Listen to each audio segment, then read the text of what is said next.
Ladies and gentlemen, I was delighted to receive your invitation to Bitkom's Quantum Summit and did not hesitate accepting it. I cannot speak to you live today due to important prior commitments, but I didn't want to miss the opportunity of addressing you today. Now, in the early 20s of the 21st century, we are living in exciting and technology-driven times that offer us opportunities that would have been considered science fiction only 20 years ago. Quantum technology is part of these dynamic developments. Its opportunities and potential are becoming more and more evident. Quantum computing is certainly the technology that currently receives the most attention. It holds the promise of being able to address problems that traditional computers cannot solve within an acceptable period of time. Quantum computers have demonstrated their ability to perform calculations which would have taken a traditional computer several thousand years of computing time in just a few moments. And we are only at the beginning of developing this technology. Figuratively speaking, we are only holding the first punched cards in our hands. But what exactly are these punched cards? There are various promising candidates based on different implementations of quantum technologies. Experts say it's too early to focus our efforts on a single implementation. The technology is simply not ready yet. And for what purposes exactly can we use quantum computers? Do we need but a handful of quantum computers at the major research centers and industrial agglomerations of the world? Or will every university have its own quantum computer in the future? Will we one day even have a quantum tech-powered phone in our pockets? I'm sure that we will hear a lot more about this during these 2 days of the Quantum Summit. The potential is huge. Even if only some of the visions become reality, developments would still be revolutionary. Market surveys predict the global market for quantum computing to be worth $1 trillion in only 10 years' time. Just to give you an idea, this is almost twice the size of the smartphone market today. However, I do not want to limit the topic of quantum computing and quantum technologies to just one number. It's about much more than that. It's about self-determination and technology sovereignty. The current pandemic has shown us very clearly how important it is to produce vaccines and medical protective equipment locally and build supply chain resilience. We are also seeing critical dependencies in the area of microelectronics. We are now trying hard to reshore parts of migrated industries back to Europe.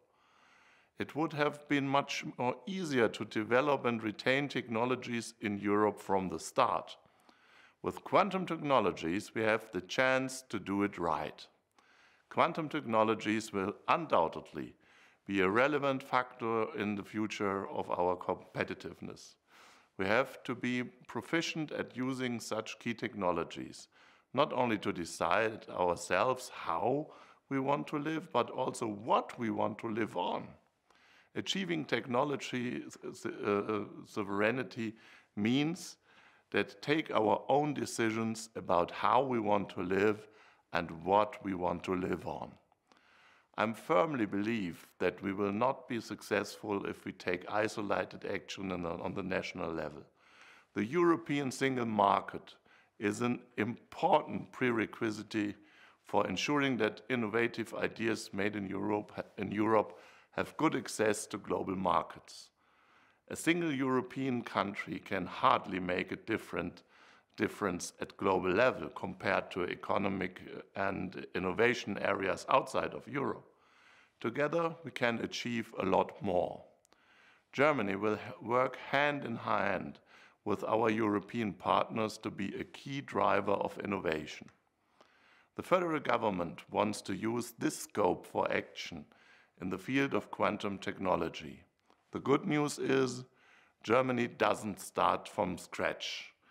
We already have many big and small companies which are working on quantum technologies. We have strong suppliers for key technologies in research around the world, ranging from laser technology and crypto technology to electronics. The first startups to develop quantum technologies have set up shop in Germany. We have industrial companies that are verifying novel applications in areas such as battery research and traffic optimization.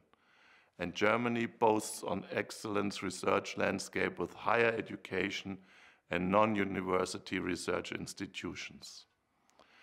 Now we need to take the next steps.